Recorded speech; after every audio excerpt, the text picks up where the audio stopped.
بسم اللہ الرحمن الرحیم اعوذ باللہ من الشیطان الرجیم ولما دخلوا على یوسف آوى الیہ اخاہ قال انی انا اخوک فلا تبتئس بما كانوا یعملون۔ عزیز طلبہ کرام، سبق نمبر 79، سورہ یوسف، آیت نمبر 69۔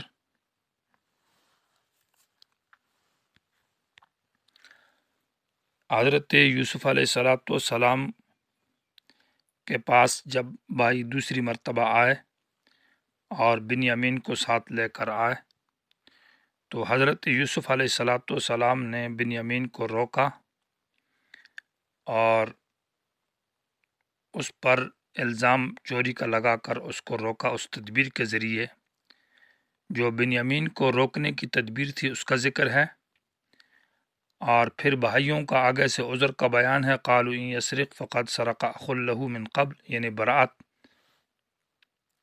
اور پھر مطالبہ ہے حضرت یوسف علیہ السلام سے بنیامین کے واپس لے جانے کا، اور وہ مطالبہ نامنظور ہوا۔ اس کا حاصل یہی ہے، یہ 8 نمبر باب ہے مقام یوسف میں سے۔ ولما دخلوا علی یوسف، اور جب یوسف کے بھائی یوسف کے پاس آئے، یہاں لما دخلوا میں جو ضمیر ہے وہ 10 نہیں بلکہ 11 بھائیوں کی طرف لوٹ رہی ہے، جن میں بنیامین ان کے ساتھ شریک ہے۔ آوا الیہ، تو یوسف علیہ السلام نے اپنے بھائی بنیامین کو اپنے پاس الگ جگہ دے دی۔ آوا مانا جگہ دے دی، الیہ اپنے پاس، اخاہو اپنے بھائی کو۔ امام قتادہ رحمہ اللہ نے نقل کیا ہے کہ یوسف علیہ السلام نے اپنے بھائیوں کو دو کو ایک کمرے میں الگ الگ کر کے بٹھا دیا اور بنیامین کو اپنے پاس الگ لے گئے۔ یہ جو لوگوں میں مشہور ہے کہ کھانے کے لیے بٹھایا تو دو تھے تو بنیامین اکیلے رہ گئے، تو بنیامین پریشان تھے، تو یوسف علیہ السلام نے کہا آپ پریشان نہ ہو جائیں، آپ میرے ساتھ آ جائیں کھانے کے لیے۔ یہ بات گویا کہ ایک غیر مشہور بات ہے اور صحیح نہیں ہے، بل یہ کہ بادشاہ کو اختیار ہے، وہ کسی کو اپنے پاس خلوت میں اور تنہائی میں لے جائے تو وہ لے جا سکتا ہے۔ تو یوسف علیہ السلام نے بنیامین کو الگ لے گئے اپنے پاس کمرے میں خلوت کے اندر، اور وہاں جا کر اپنا تعارف پیش کیا۔ قال، حضرت یوسف علیہ السلام نے کہا، انی انا اخوکا، بے شک میں تیرا بھائی ہوں، یعنی یوسف ہوں۔ تو فلا تبتئس بما كانوا یعملون، آپ پریشان نہ ہو جائے ان باتوں سے جو یہ کرتے ہیں۔ لا تبتئس، بئس کا معنی ہے غمگین اور پریشان ہونا، معنی ٹینشن نہ لے لیں۔ بما كانوا یعملون، جو کچھ یہ کر رہے ہیں، پہلے جو کچھ کیا ہے اور اب جو کچھ کرتے ہیں۔ بما كانوا یعملون سے اشارتاً معلوم ہوتا ہے کہ یوسف کے بھائیوں نے بنیامین کے ساتھ بھی راستے میں زیادتی کی اور یوسف کے بعد بھی اس کے ساتھ زیادتیاں کرتے رہے۔ فلما جہزہم بجہازہم، جب تیار کیا یوسف نے ان کے لیے ان کا سامان لے جانے والا، تو جعل السقایۃ فی رحل اخیہ، رکھ دیا اس پیالے کو اپنے بھائی کے سامان میں۔ جعل السقایۃ، یعنی یہ جو سقایا تھا، پانی پینے کا ایک جام تھا، اس جام کو رکھا اپنے بھائی کے سامان میں، بذات خود حضرت یوسف نے رکھا۔ بامر اللہ، اللہ نے یہ تدبیر اور بذریعہ وہی یہ بات بتائی تھی، یا یہ کہ کسی خادم سے کہہ دیا کہ آپ اس پیالے کو اس بھائی کے سامان میں رکھ دیں۔ ثم اذن مؤذن ایتها العیر انکم لسارقون، پھر کچھ وقفہ گزرا اور وہ سامان والے رخصت ہونے لگے، تو کچھ دیر بعد، وقفے کے بعد، پھر اعلان کیا ایک اعلان کرنے والے نے، منادی نے، ایتها العیر، اے قافلے والو، انکم لسارقون، بے شک تم چور ہو۔ ان پر سرقے کا حکم لگا دیا۔ قالو، تو انہوں نے کہا، وَأَقْبَلُوا عَلَيْهِمْ، اس حال میں کہ وہ متوجہ ہوئے ان کی طرف، یعنی یوسف کے بھائیوں نے، برادران یوسف نے کہا اور ان کی طرف منہ کر کے کہ ماذا تفقدون، کون سی چیز کو تم نے گم کر دیا۔ ماذا بمانا ایو شعین تفقدونا کہ جس کو تم گم پاتے ہو، تمہاری کیا چیز گم ہو گئی ہے؟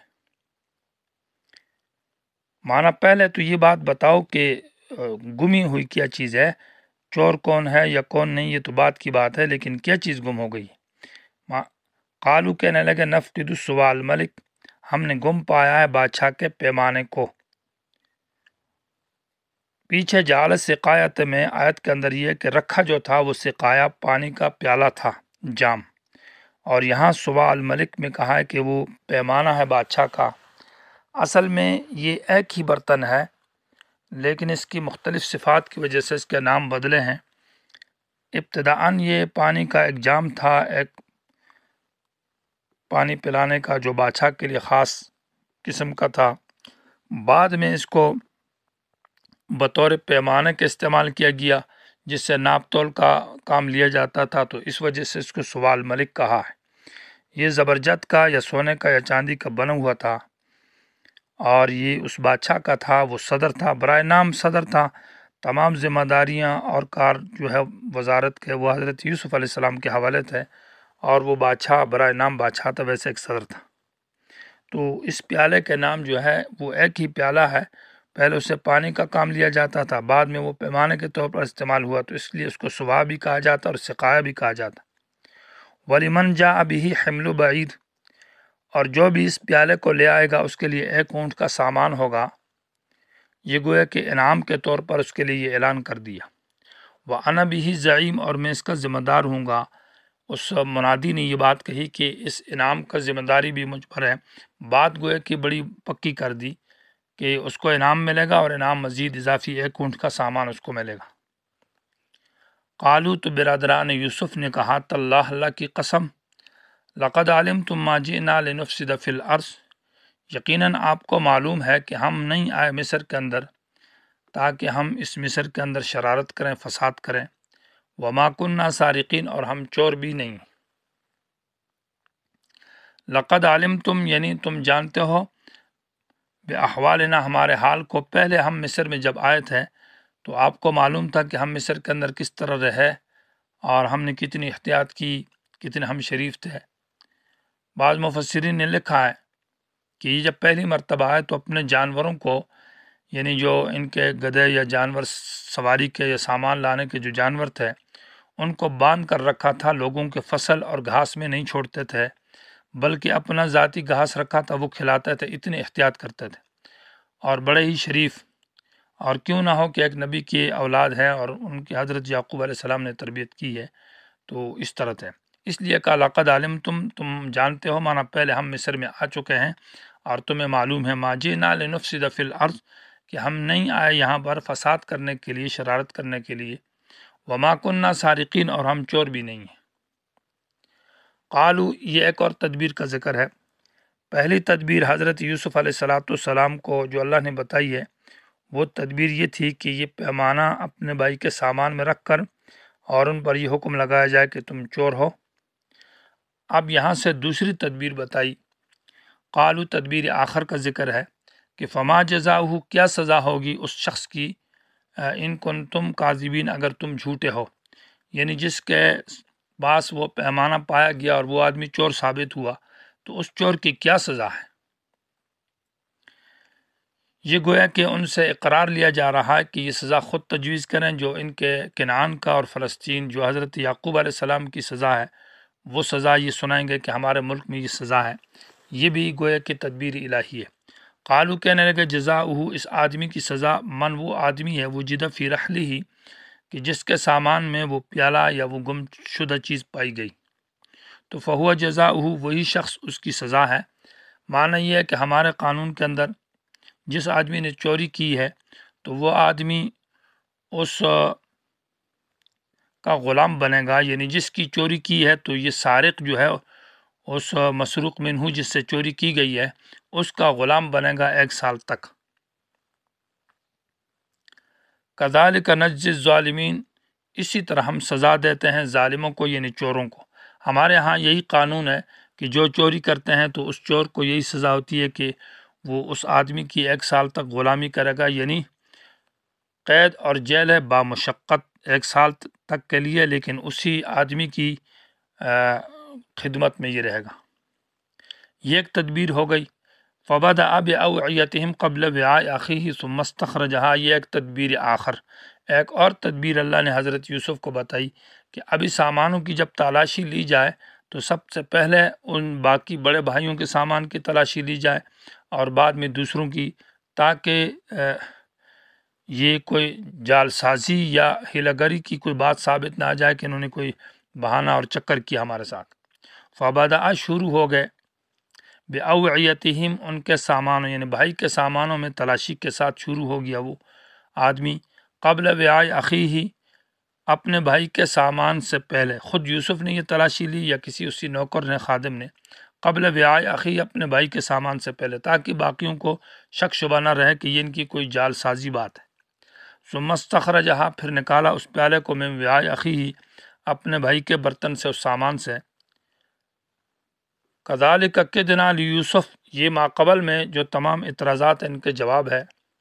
پہلا اعتراض یہاں پر یہ پیدا ہوتا ہے کہ حضرت یوسف علیہ السلام نے اپنے بھائیوں سے یہ بات کہی کہ بنیامین کو لے کر آنا ہے۔